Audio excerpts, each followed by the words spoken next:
Σήκωσέ τον, Ράγια. Πες να το σηκώσει. Σήκωσέ το. Σήκωσέ το. Εκεί παλιά το σηκώσεις.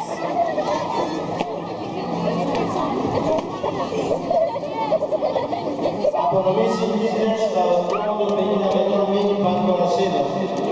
Τρίτη νικήτρια, Κατσαρόνη Τόνια, Ελευθέρος Μερτζέλος, επίδοση 8-10.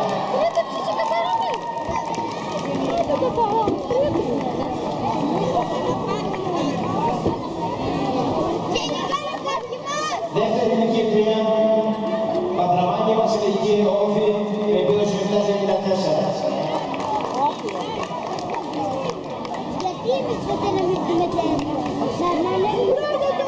Πρώτη νικήτρια, Τζόνσον Ρολάγια, Γυμναστικός Κόμμα Ελευθέρος Μερτζέλος, επίδοση 7-78. 7-78. Μπράβο. Πάρτε. Αγάπη μου.